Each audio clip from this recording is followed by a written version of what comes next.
tratar un tema que es parte de la física médica. Ustedes abren cualquier libro, cualquier texto que diga física médica y van a encontrar esta información. Bien información. ¿Ya? Obviamente no se trata aquí, ustedes sean tan expertos en dosimetría, ¿no? Pero que tengan el conocimiento básico de algunos parámetros que se utilizan en la física médica, concretamente en el campo de dosimetría. Y que puedan un poco concatenar la importancia de la simulación de la simulación de está estrechamente relacionada con lo que vamos a tocar hoy día. Y yo le he llamado características de los haces, de botones y de grafos. ¿Alguien por si acaso? Yo creo por si acaso. Tiene una batería.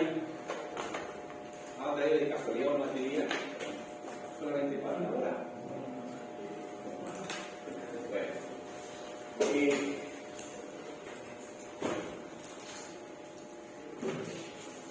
Entonces,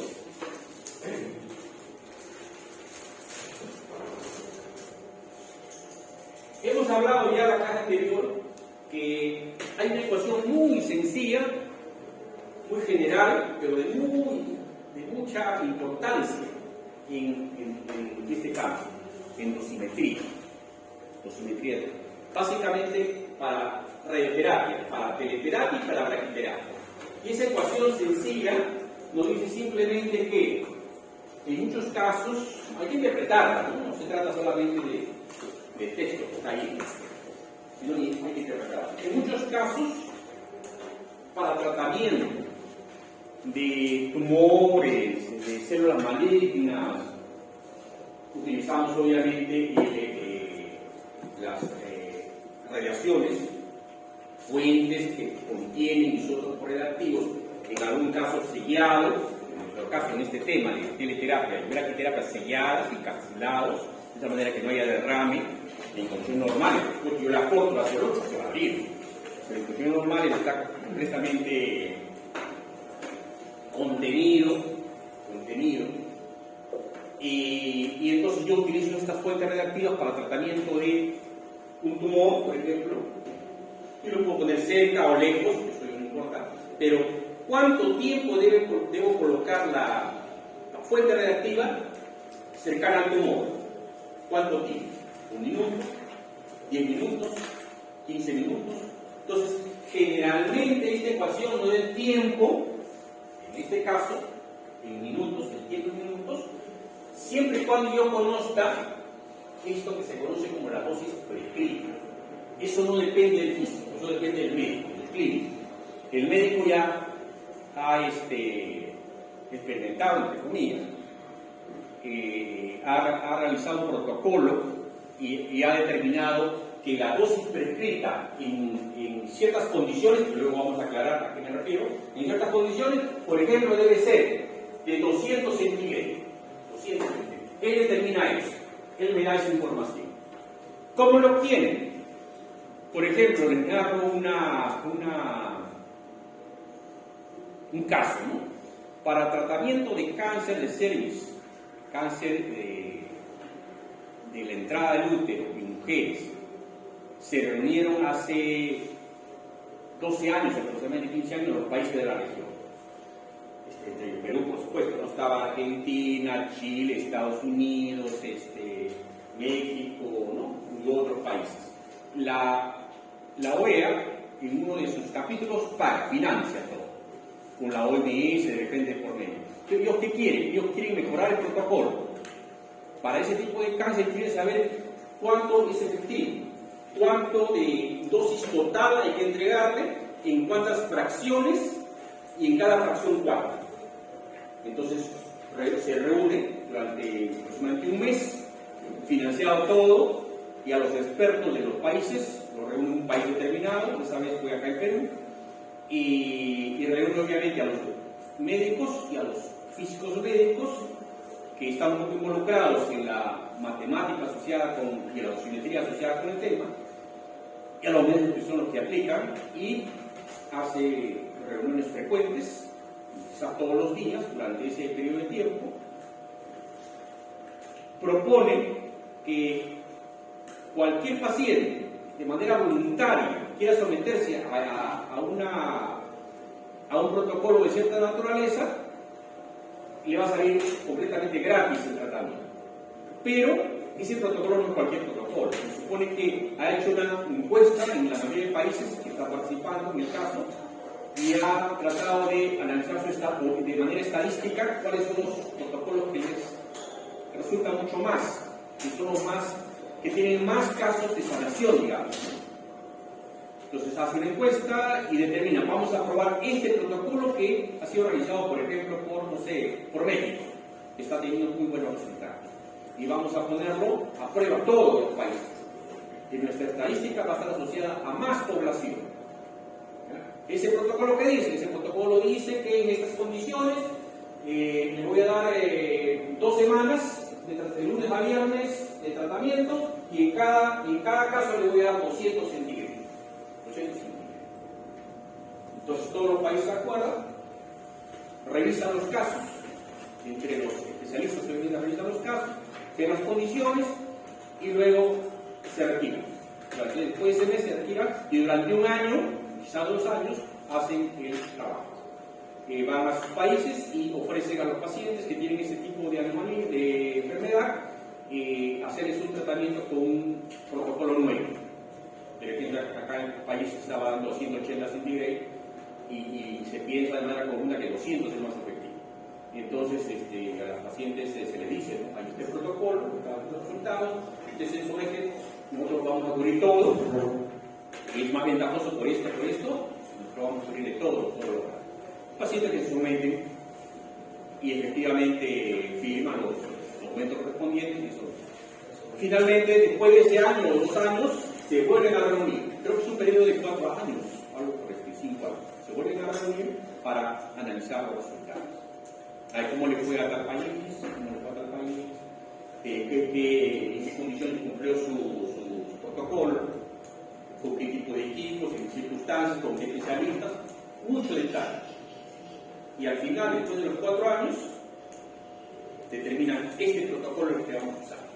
Y así ellos han establecido protocolos para muchos, no de repente con esa envergadura, ¿no? De 4 años, 5 años, pero de repente con estadísticas simplemente, pero han establecido protocolos para la mayoría de neoplasias, de cánceres, hombres, mujeres, en todas las circunstancias.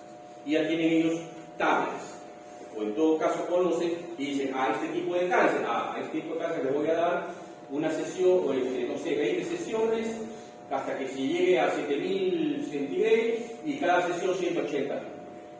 Lo vamos a hacer con una técnica de arco, o con una técnica directa, con 3 campos, el protocolo para todos. Entonces, el médico, conclusión, es el que nos da esta información. Nada más. Él no conoce nada más. Entonces, recurre al especialista, al físico médico, para que el físico médico calcule este tipo. ¿Qué necesita el físico médico? Necesita esta información. Esto significa la tasa de dosis en el punto, obviamente, donde se necesita entregar 800, es decir, la dosis prescrita por el médico. En ese punto. Necesitamos esta información. Entonces, con una ecuación sencilla como esta, divides la dosis prescrita entre la tasa de dosis en el punto, centígrados se anulan y te quedan minutos. Y el tiempo es minutos. Puede ser 10 minutos, puede ser 15 minutos. Depende de la tasa de dosis. Entonces, céntrense ustedes en esta información. ¿Cómo obtener la tasa de dosis en el punto de interés? En el punto donde yo quiero entregar la dosis prescrita por el médico. Esa es la información. ¿Correcto? Entonces, ya ustedes, la clase anterior, ya ustedes saben la información respecto al tipo de fuente para teleterapia. Puede ser, normalmente ya los tipos de tomallaje ya pasaron de moda. Se puede utilizar todavía cobalto 60 o aceleradores lineales. En todos los casos, eso que está en rojito, el número 1, representa, ¿no? O la fuente, el centro del cilindro, o bien representa el punto focal, ¿no? El punto focal de interacción del electrón por el blanco para que produzca un haz de fotones. Un haz divergente más o menos homogéneo.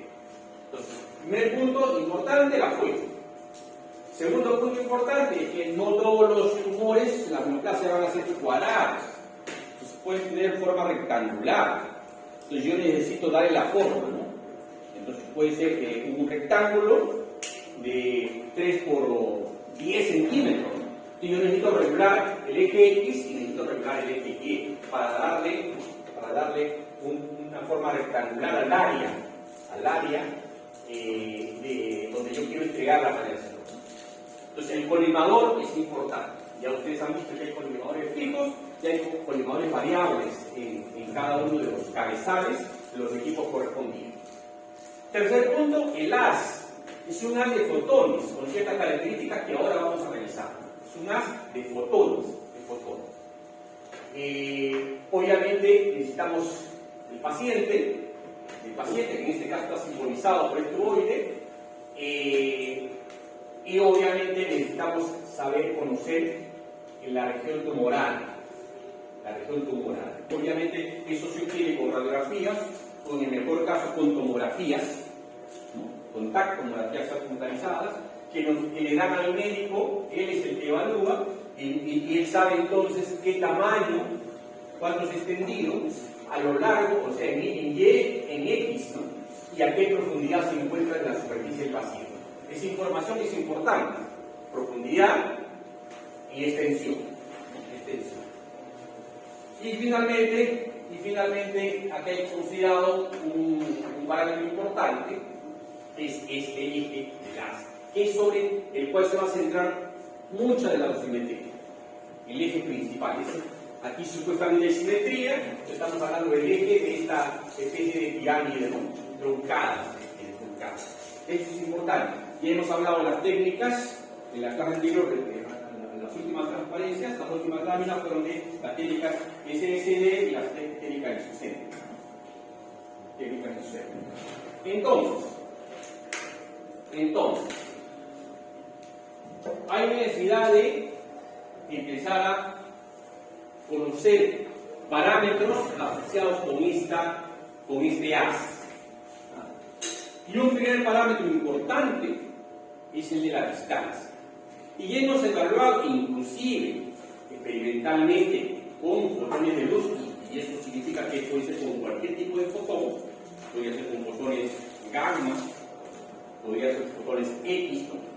Que la intensidad, si se quiere, en nuestro caso fluencia o tasa de fluencias, en un punto determinado, a una distancia de la fuente, sabemos ya que es inversamente proporcional al cuadrado de esa distancia. Eso lo sabemos, ¿cierto? Acá lo estamos aplicando. Entonces, este punto, por ejemplo, ¿no? Está en relación a este punto como las inversas de los cuadrados de su distancia. Tiene que ver un poco con el área con el cual va abarcando, ¿no? Muy divergente, entonces obviamente a mayor distancia, mayor área. Y por ahí entonces está encerrado el factor, ¿no? El factor inverso al cuadrado de la distancia. El primer parámetro. Se cumple la ley del inverso al cuadrado de la distancia, pero teniendo en cuenta que esto está acondicionado a tres factores. Uno, que la fuente sea puntual, y han visto esos cilindros pequeñitos en el caso de la cobaltoterapia, ¿no? Pequeñitos, ¿no? Prácticamente de 1,5 centímetros de diámetro. A 1 metro, obviamente, es prácticamente puntual, ¿no? Prácticamente. Y los focos en la acero lineal, el punto focal es estrecho, milímetros, prácticamente puntual. Dos, que sea isotrópica, ¿no? Que sea isotrópica, y efectivamente en el cobalto se ve más, pero igual en la acero lineal asumimos que son básicamente fotones isotrópicos, ¿no? Y en tercer lugar, y lo que no sé si se ha dicho, debe estar claro, es que esto se cumple en el vacío. Ahora, por supuesto, si yo le coloco aire, no es muy diferente aire a vacío. Es diferente, obviamente, porque en un caso no hay prácticamente material, en el otro hay material, pero para fotones, la absorción básicamente en el aire es muy pequeña, eso significa que prácticamente yo lo puedo tratar básicamente en el orden como si fuera vacío. Pero esto en la práctica se debe cumplir para vacío.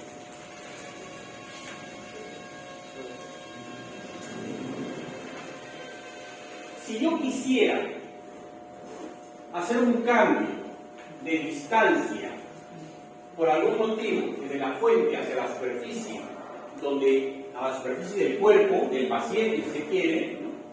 Entonces yo debo entender que como la tasa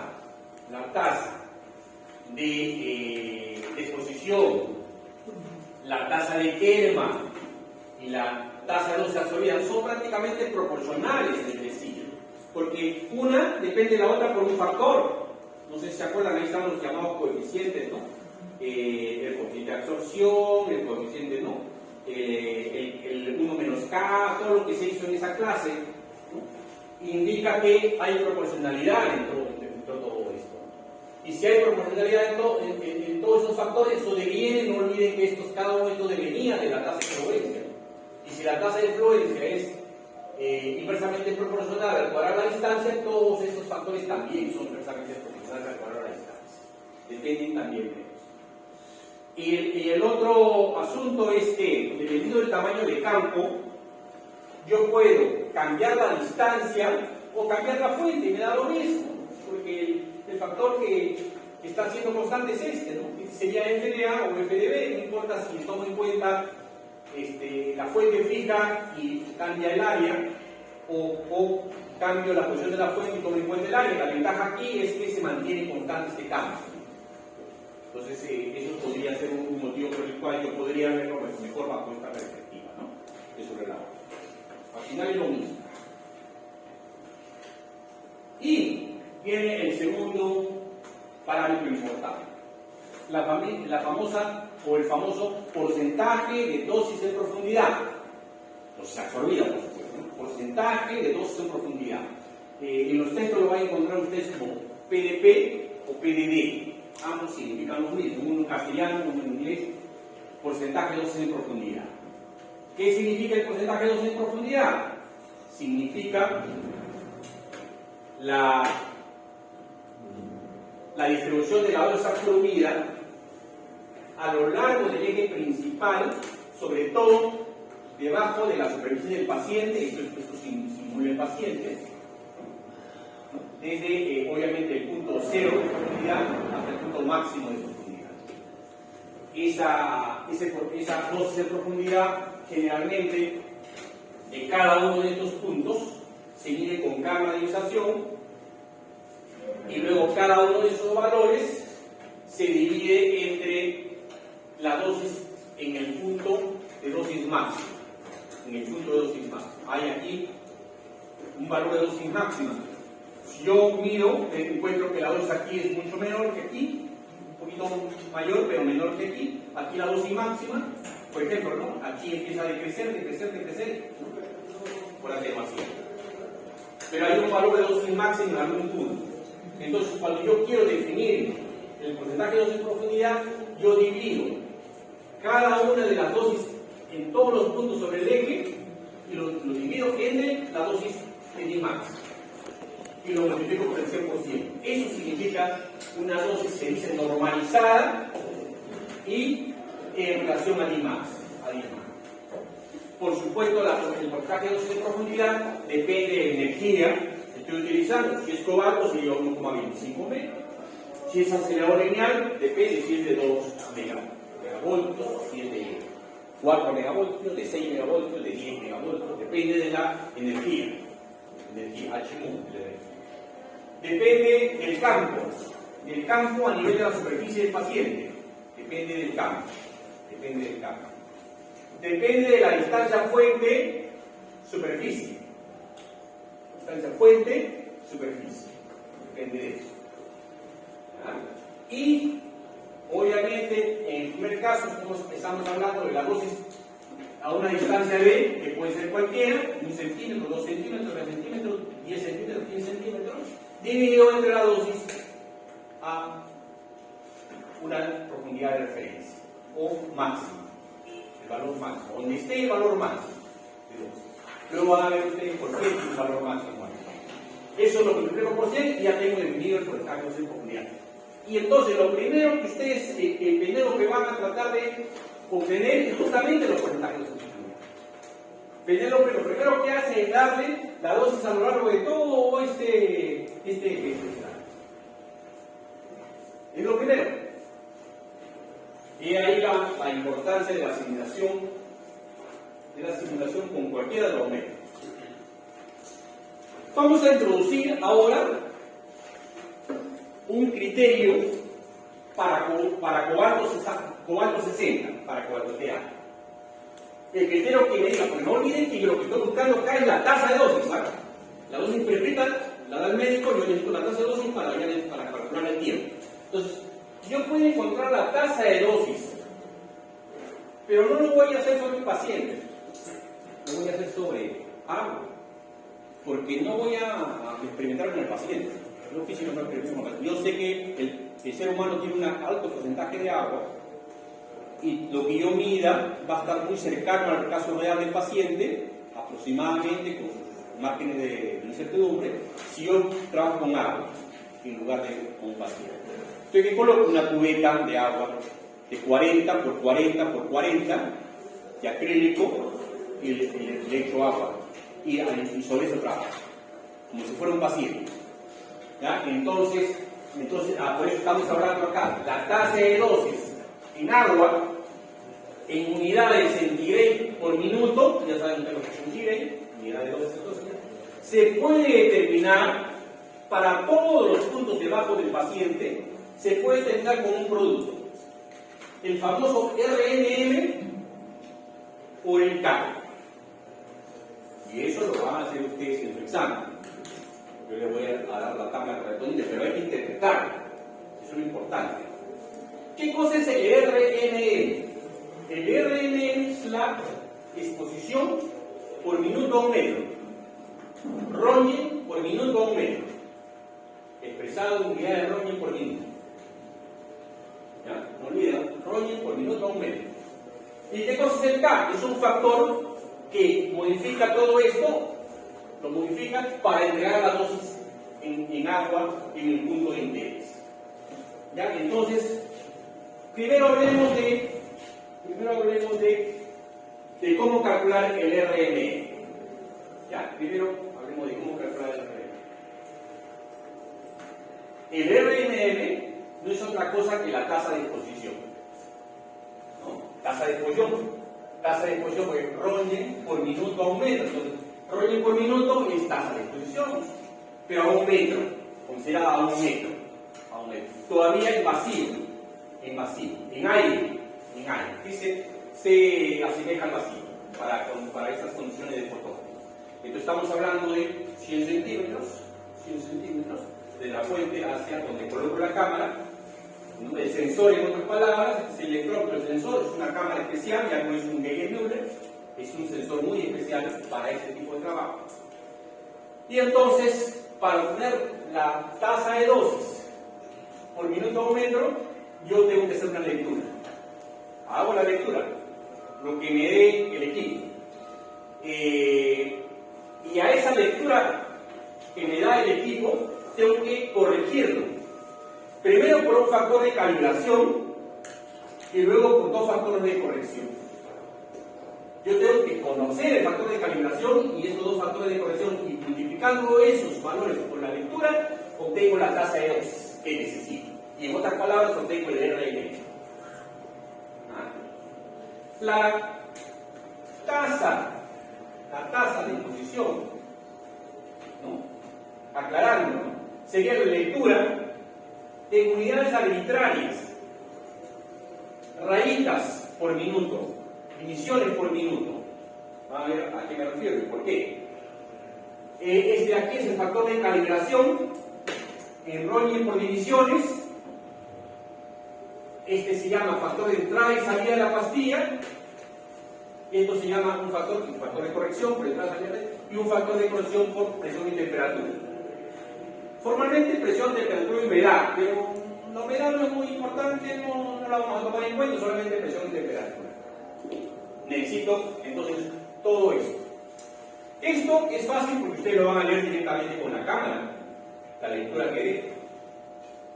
Pero necesito este factor de calibración. Este factor de calibración se lo da el fabricante del equipo. el fabricante y el equipo.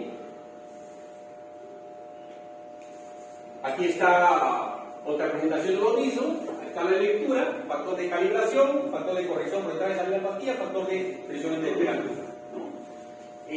Esta lectura, como siempre, es un promedio de muchas lecturas. Si fueran 10, mejor. Si no hay tiempo, aunque sea 5. Normalmente son 10 para aplicar la estadística que nosotros estamos acostumbrados. Para sacar la media, la división estándar, mostrar, poblacional, lo que yo necesite. Entonces la lectura hecha a 1 metro, por minuto a 1 metro, ¿no?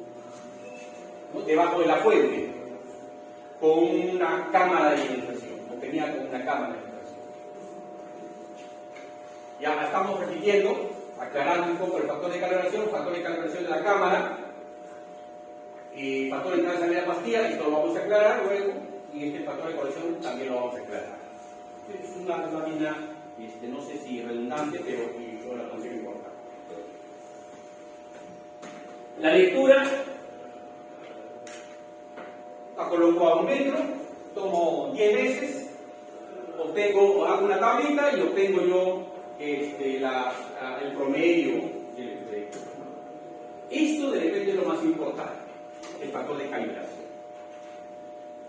Yo como sé, yo estoy colocando acá en cámara, pero yo tengo que saber en ese punto, para las condiciones en las cuales yo voy a hacer mi medición, es decir, para la distancia fuente-superficie apropiada, para el tamaño de campo apropiado, yo necesito saber ahí cuánto es la exposición. El fabricante lo que ha hecho es lo siguiente, ¿no? El fabricante lo que hace es coloca ahí un aparato diferente a una cámara, un aparato que se conoce como calorímetro especial, y por otro procedimiento él sabe cuánto de exposición hay en ese punto, en esas condiciones. Entonces él sabe por otro procedimiento.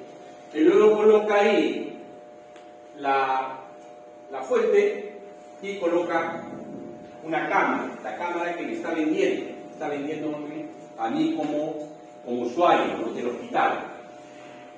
Y entonces me dice, cámara, le he colocado, esa cámara le he colocado en ese punto donde yo sé que la exposición vale X, ¿no?, y la lectura de la cámara ha sido X. Por lo tanto, esa cámara tiene un factor de calibración de tanto. Vamos a suponer que la lectura haya sido la mitad, para poder entenderlo, ¿no? La exposición era de 100 y la cámara estaba leyendo 50. 100 entre 50, 2. El factor de calibración es 2. Si yo voy con esa cámara que me la han vendido a mi equipo y la coloco en mi equipo, el equipo propio, la coloco en la cámara y ya sé que la cámara no está midiendo, ¿no?, exactamente lo que indica, ¿no?, sino está a lo que mide, yo tengo que multiplicarlo por un factor de 2. ¿Correcto? Ese es el factor de calibración. No será 2 exactamente, será 1.1, 1.2, pero a eso se refiere el factor de calibración. ¿Ya? Es un factor que el fabricante me lo da en un certificado. En el momento de venderme el equipo me dice el factor de calibración tiene tal valor. Entonces ya yo sé usuario, entonces cuando yo puse la cámara siempre tengo igual a la lectura que multiplicarla por el factor de calibración, ¿no?, para que me dé la exposición verdadera, la tasa de exposición verdadera. ¿Se entiende eso? Ese es el amor. Entonces ya ven cómo entra el factor de calibración. Si no empleo ese factor de calibración, yo estoy leyendo cualquier cosa, ¿no? Estoy leyendo cualquier cosa. Por eso es que esta exposición verdadera, o tasa de exposición verdadera, esté verdaderamente en roñe por minuto. Pero mi cámara está leyendo las marquitas, las líneas que le han puesto aquí, las marquitas en cualquier valor sobre esto. Esto se va con esto, por eso es que el fabricante me da el roñe por divisiones. ¿No es cierto? El roñe por divisiones. Para que yo cuando multiplique ese factor de calibración por divisiones sobre minuto, me dé justamente exposición sobre minuto. Ahí está claro. Claro, completamente claro. Ya hemos visto esto, un equipo de fototerapia, creo que ya no tiene sentido. Ahora, no olviden que la fuente necesita un tiempo de salida, desde la posición de apagado a la posición de encendido, justo en la ventana de radiación. Para eso fue la lámina anterior, ¿no? Entonces no olviden que la fuente, ahí está el foco de luz, acá está la fuente blindada, yo trabajo con la fuente de luz, coloco mi tamaño de campo, ¿no? Es luminoso, yo lo veo, y cuando yo quiero encender el equipo, porque tengo que colocar la cámara en el centro, entonces yo me guío por la luz, el rectángulo, el cuadrado de luz que yo haya obtenido, hay una pestañita ahí que me da el centro, yo coloco mi cámara en el centro. Y entonces cuando ya enciendo el equipo, esta fuente pasa a esta posición. Este foco pasará a otra posición, no importa, pero esta fuente pasa a esta posición y va a irradiar de manera similar a lo que yo marqué, a lo que yo se supone que yo preparé con el luminoso, pero el momento ya del trabajo real, lo que se irradia es los fotones de luz y eso no lo puedo ver. Además me contaminaría también, ¿no? Tengo que trabajar en una posición de blindaje de la fuente. Entonces hay un tiempo ahí asociado y un tiempo de entrada y salida. ¿Cómo yo calculo ese tiempo? ¿Cómo yo corrijo ese tiempo? ¿Cómo incluyo ese tiempo de entrada y de salida de la pastilla? Yo enciendo el equipo y inmediatamente ya empezó a correr el tiempo, pero la fuente todavía está en camino. Entonces, si yo trabajé con 20 segundos, no es 20 segundos, 20 segundos menos 1 segundo de repente, ¿no? Entonces, para eso entonces yo hago lo siguiente, ¿no? Mido para tiempos pequeños, tomo lecturas para tiempos pequeños, por ejemplo de 5 segundos, 10 segundos, 15, valores, ¿no? Valores varias veces y luego eso se hace una sola vez. Al final saco los promedios y me doy cuenta que si yo los grafico, esto no pasa por el cero. Esa recta no pasa por el cero. Se ha trabajado tan bien, se ha hecho muchas medidas, ¿no? Y la recta prácticamente es muy real, pero no pasa por el cero. No pasa por el cero. Pero si no pasa por el cero, ¿qué significa? Eso significa que hasta un tiempo determinado la lectura es cero. ¿Se nota eso? Hasta un tiempo, ¿no? Empieza recién, ¿no? Para un tiempo determinado recién hay una lectura. Por debajo de ese tiempo no hay, porque claro, la fuente está en tránsito. Entonces se ubicó en la ventana y ahí empezó a irradiar. Entonces esto le da una idea de cuál es lo que se conoce como el tiempo muerto, que es alrededor de 1,19 segundos. 1,19 segundos entre entrada y salida de la fuente. Una forma de trabajarlo también se puede hacer, hay otra forma, a través de la pendiente de esa regla que hemos obtenido, también se puede hallar en divisiones por tiempo, se trabaja, como he trabajado en tiempos pequeños de segundos, luego lo corrijo para obtener minutos, divisiones por minuto. Y ya tengo entonces el factor a la lectura, hay que multiplicarla por este factor de corrección por entrada y salida de la pastilla. No olviden, el primero fue un factor de calibración, ¿no? Estos son factores de corrección. Entonces, LS ya saben ustedes que es, el FES es el factor de calibración, el factor de corrección por entrada y salida de la pastilla. Y falta un factor de corrección más. Ahora, no olviden que el fabricante colocó acá su calorímetro, ¿no? En su país, de repente un país con mucho frío, ¿no? Entonces él no puede, nosotros no podemos medir lo que nosotros obtenemos como lectura, no puede ser igual a la que hizo el fabricante, porque nuestras condiciones de temperatura y presión son diferentes. Eso implica que de repente en nuestras condiciones el volumen aumentó por la temperatura, por la presión. Los electrodos unidos son de metal, también deben sufrir una anomalía.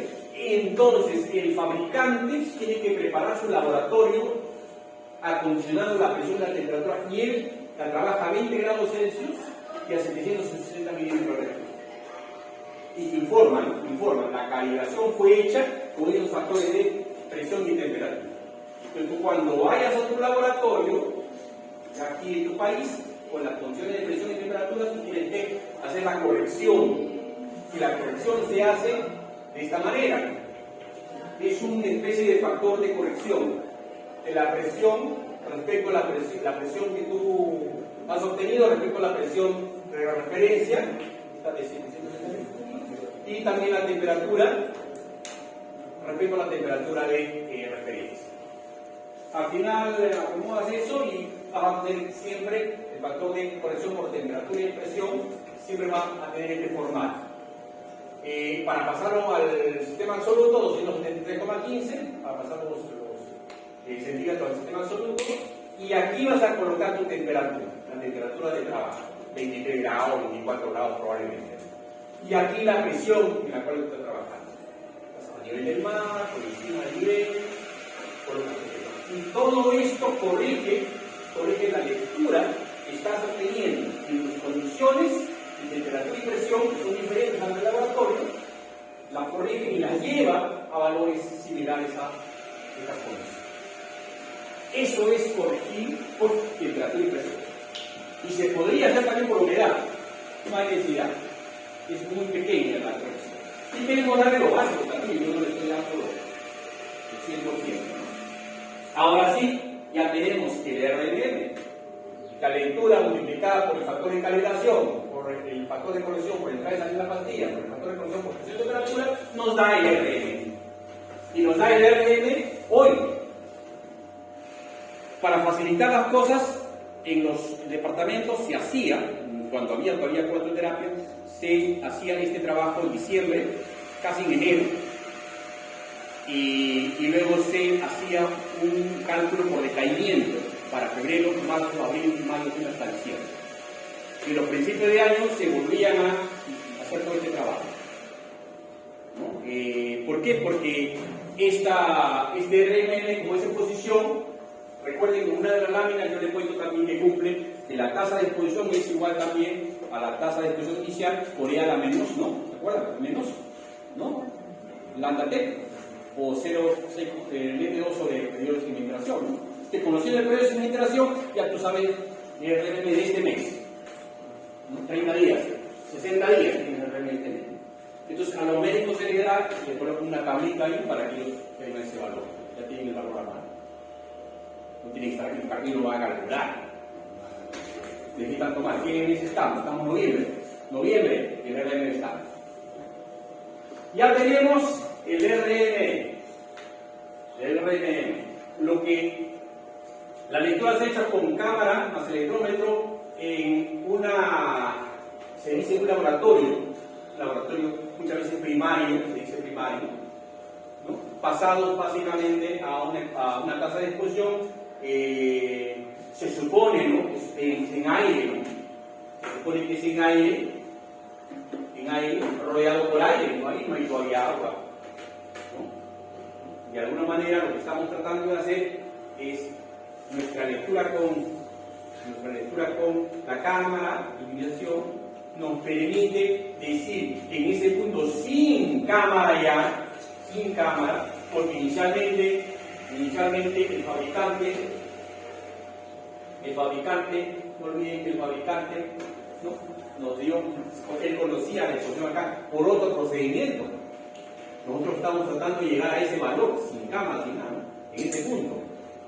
Él tiene su mecanismo con el cual él conoce cuál es el procedimiento. Pero nosotros, ahora sí, estamos llevando nuestro valor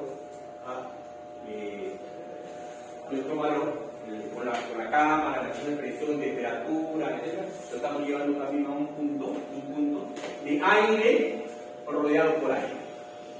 Y ahí estamos hallando en ese punto el RMM o la tasa de exposición a 1 metro de distancia. A 1 metro de distancia y para un campo determinado. Generalmente, en este protocolo, el campo es máximo. Se ha trabajado para campo máximo, el fabricante también lo hizo para campo máximo, entonces no hay ningún problema. Coincide todo. Ya tenemos el RMM. Ahora hablemos del K. El K, el factor K. ¿de dónde viene? ¿Cómo se obtiene el factor K? El factor K es el producto de... Porque yo, si bien es cierto, obtengo este valor para un campo máximo, no todos los tumores tienen un campo máximo. Hay tumores de 3×3, de 4×8. Entonces, si yo tengo este campo, que ajustarlo al campo que yo desee. 2. No todos los tratamientos se dan a 1 metro. Puede ser que yo necesite a 80 centímetros. Ese es el punto de la fuente hacia la superficie del paciente, 80 centímetros. Puede ser.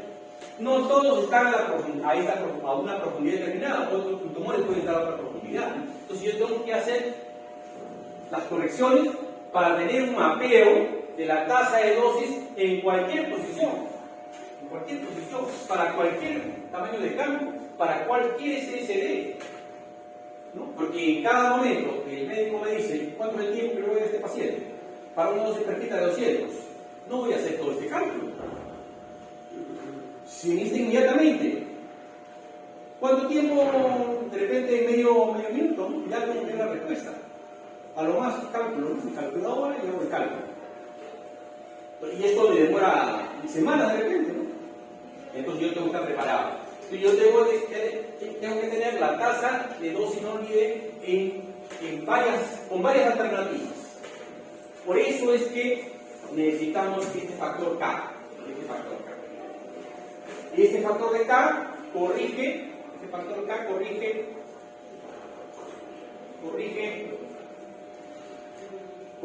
la tasa de exposición en las condiciones que nosotros hemos mencionado, lo corrige por distancia, por campo, por el medio y otros. Después vemos cada uno de ellos, ¿no? Por ejemplo, si yo quiero trabajar no a 1 metro, sino quiero que la distancia fuente-superficie sea de 80 centímetros, yo lo tengo que corregir por distancia. ¿No? El trabajo inicial fue a 1 metro, pero yo no quiero 1 metro, porque voy a tratar al paciente a 80 centímetros de la fuente hacia su superficie. 80 centímetros. Entonces, acá hay una pequeña información que luego se la doy, ¿no? Te dijeron 80, te voy a poner 80,5, por algún motivo. 0.5 por algún motivo. Pero ya acá usted tiene idea de que estoy corrigiendo la distancia de 100 centímetros a una distancia de 80 centímetros. Ya tengo este factor aquí. Ya tengo el primero, el PD. Ahora, este otro factor me corrige el factor de campo que yo trabajé a un campo máximo, me corrige a un factor de campo de 4×4, 5×5, 6×6, hasta 14×14, 15×15. Yo no voy a trabajar siempre a un campo máximo, depende del tamaño incomún. Entonces yo necesito este factor. ¿Qué cosa hago? Entonces, durante un mes hago pruebas, coloco cámara de ionización y mido la dosis o la tasa de dosis, porque se va a cancelar el tiempo, la tasa de dosis para 2×2, para 3×3, para 4×4, para 5×5, ¿no? Y para campo máximo. Y luego divido y encuentro este factor. Y cada vez que yo necesite esta dosis para un campo de 8×8, entonces multiplico la tasa de dosis para un campo máximo, la multiplico por el factor de campo. Y ya tengo estos valores para cualquier valor. 2×2, 3×3, 5×5, etc.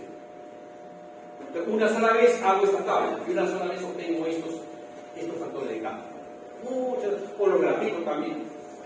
Ya tengo ahí, por ejemplo, le hicimos una tabla, el factor de campo para un campo de 10×10, ¿no? Para un campo de 10×10 es 0,940. Esto es 0,940. Entonces, como la tasa de dosis que yo he obtenido con el RNM es a campo máximo, al multiplicarlo por el factor de campo, me da la tasa de dosis en el campo que yo quiero. En este caso, 10×10. ¿Correcto? Todos son así. Todos son definidos así. Entonces, la idea es multiplicar esto por esto y obtener este valor. Esto ya lo tengo con el RNM, me faltó multiplicar por el factor de cambio. Ya tengo factor de corrección de distancia, factor de corrección por cambio. El FDM. ¿Qué cosa es el FDM? ahí está bueno, la gráfica asociada con el factor de corrección por distancia, es decir, estaba a 1 metro y ahora he pasado a 80,5 centímetros, todavía en aire, aire rodeado por aire todavía. Está aclarando el gráfico y el factor de corrección por campo, estaba en campo máximo, ahora paso a un campo determinado, más pequeño, puede ser más. Si era máximo, obviamente los siguientes van a ser más pequeños, un campo más pequeño. Pero ahora estoy a 80,5 centímetros. 80,5 centímetros. Ahora, ¿qué cosa es el FM? Yo ya esto les hablé ya. En una de las clases manifestamos que hay un factor de corrección por el medio, ¿no? Que depende de convertir aire a tejido, por ejemplo, o a agua. Este es el factor de corrección a agua, ¿no? El factor del medio, en este caso agua, era el cociente de los coeficientes máximos, ¿no? De absorción, agua-aire. Entonces, verifiquen sus láminas. Y que este era el factor de corrección para exposición, que todo esto era alrededor de 0,966. Para agua. Para tejido puede variar un poquito, para hueso puede variar un poquito, esto es para aire, para agua. Ya está calculado hace tiempo, como calculado factor del medio. Y es decir, este factor le permite, ojalá que tenga esta transparencia, yo la hice adrede. Ya, aquí está, ¿no? Ese factor FDM me permite reemplazar una cavidad de aire rodeada por aire a una cavidad de agua rodeada por aire. FM, yo he cambiado de aire a agua. ¿No? Pero todavía estoy rodeado por aire. Ya, entonces regresamos al anterior. Y entonces, aquí introduzco este importante valor, el famoso Bascate, o factor de retrodispersión, BSF en los textos. Esto ha sido obtenido de la dosis en agua a la dosis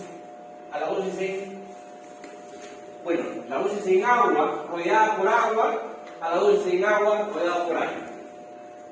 Dosis en agua rodeada por agua en la profundidad de máxima dosis a la dosis en agua rodeada por aire. O sea, el valor que acabamos de obtener nosotros por el FDM multiplicado por este factor de Bascate me da ya la dosis en un volumen de agua rodeado por agua. En una posición de máxima dosis. A ver, ¿dónde está ese gráfico? Aquí está. ¿No?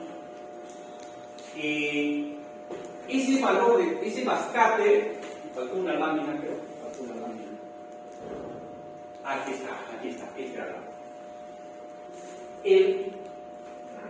la información que yo tengo de la dosis, por la tasa de dosis, en un volumen de aire rodeado por aire, yo paso, acá es que un volumen de agua rodeado por aire, porque eso me lo dio el FDM, paso a un volumen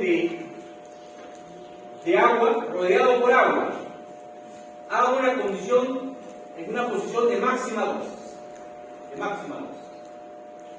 Eso todavía necesita aclarar, porque es 0,5, pero bueno, créanme por ahora que la máxima dosis es 0,5 centímetros. Entonces ya pasé de volumen de agua rodeado por aire a un volumen de agua rodeado por agua. ¿Y quién me hace esa corrección? El Bascate, factor de retrodispersión. Hasta ahí está ya hay agua. Y en este caso, mi fantoma, porque yo coloqué fantomas y empecé a medir, varias veces para diferentes distancias, para diferentes condiciones. Yo tuve los famosos Bascate en tablas para diferentes campos, probablemente, y al final ya tengo mis tablas y yo puedo ahora multiplicar con facilidad, ¿no? Para poder obtener este valor. Ya tengo ahí mi fantoma. A ver si para no perderse, a ver continuar con la. Y por último, el porcentaje de dosis en profundidad. El porcentaje de dosis en profundidad me permite llevar la dosis en un volumen de agua rodeado por agua en la posición de máxima dosis, ¿no? A a un valor de dosis en cualquier profundidad. En cualquier profundidad. Entonces simplemente multiplico esto al valor de los porcentajes de profundidad, lo divido entre sí y obtengo los valores de dosis en cualquier profundidad. A ver cuál sería la mitad correspondiente ahí. Esta. Estaba yo en un volumen de agua rodeado por agua a 0.5 centímetros y ahora puedo, ¿no?, tener la información de la dosis de un volumen de agua rodeado por agua a cualquier profundidad. Esto puede ser ya cualquiera. A 3 centímetros, a 4, a 5, a 10. Entonces ahora yo estoy en condiciones de que si el médico me dice, yo quiero una dosis prescrita para un SSD de 80 centímetros, para un campo determinado, no sé, 5 por 5, y para una profundidad de 8 centímetros, ya yo sé cuál es la tasa de dosis. Ya sé cuál es la tasa de dosis. Divido la dosis prescrita entre ese valor, ya tengo el tiempo. Para 8 centímetros, para 9 centímetros, para 10 centímetros, para cualquier campo, para diferentes distancias. Ya está todo preparado, todo listo. ¿Correcto? Entonces ahora sí yo puedo simplemente tener en cuenta que con el RMM multiplicado por el K, yo puedo pasar de una lectura en condiciones de presión y temperatura con una cámara de ionización a una dosis dentro de un volumen de agua a una profundidad determinada para un campo determinado y para un SSD determinado. Tengo la tasa.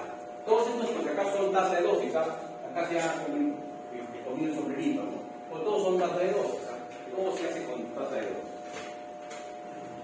Y ya está. Eso era todo. Ahora sí, ya puedo yo obtener tiempo. Porque yo pude ser capaz de conocer la tasa de dosis para diferentes posibilidades. Barro todas las instancias, generalmente las usuales eran a 60 centímetros, pero ahora son de 80 y 1 metro, para 80, para 1 metro, para todos los tamaños de campo, desde 4x4 hasta 14x14, cuanto en X concluye, y para todas las profundidades. Ya tengo información, toda esa información. Entonces yo les puedo pedir, en estos momentos, que ustedes calculen el tiempo de tratamiento para una dosis prescrita de 200 centigrados a 80 centímetros de una fuente de 460 para un campo de 10 por 10 y a una profundidad de 9 centímetros. ¿Está? El RMM por el K. El K, todo eso determina este valor. Dividen esto entre esto y ya tienen esto.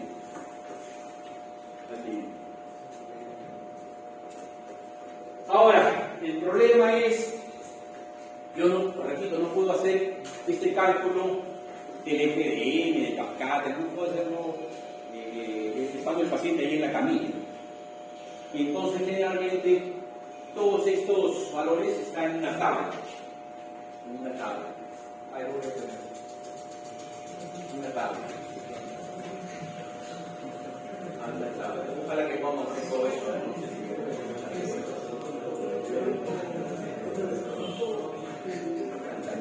Ahí está la tabla. Aquí está la tabla. Acá está el K.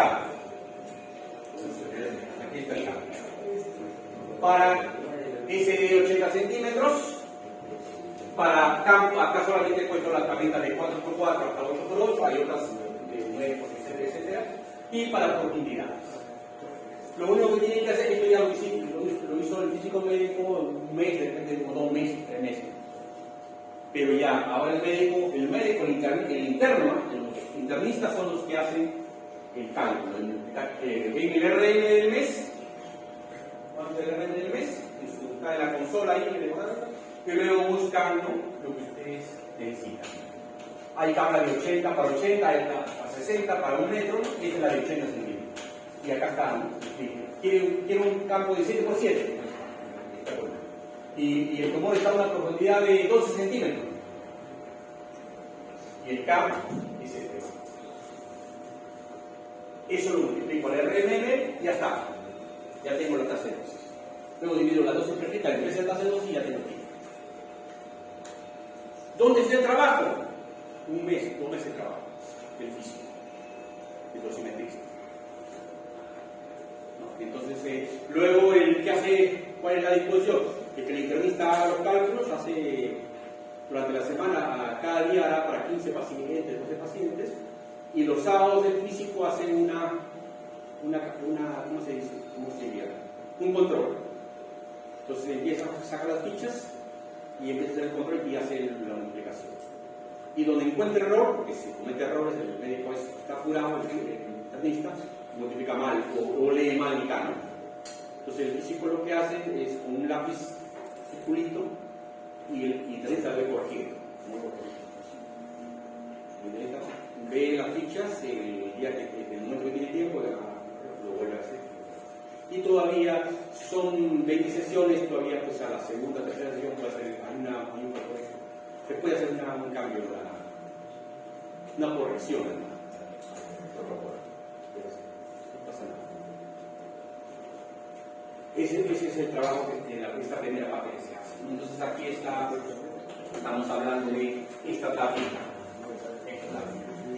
Todos esos valores se han encontrado punto por punto, campo por campo. Imagínense el trabajo que se tiene. Antes los fantomas eran manuales. Se había que colocar la cámara en el campo y colocar la cámara, ¿no? Primero para 5x5, luego para 6x6, para 8x8, 10x10. Y primero a, digamos, 2 centímetros. Luego a 3 centímetros, otra vez, en el campo 2x2. Ahora ya hay fantomas automáticos, ¿no? Colocan en la posición y desde la consola uno va graduando, ¿no? Quiero para un campo 2x2, y se abre el campo, ¿no? Y la cámara baja, ¿no? Con Arduino nomás se puede hacer, ¿no? Imagínate los fabricantes que han hecho ya.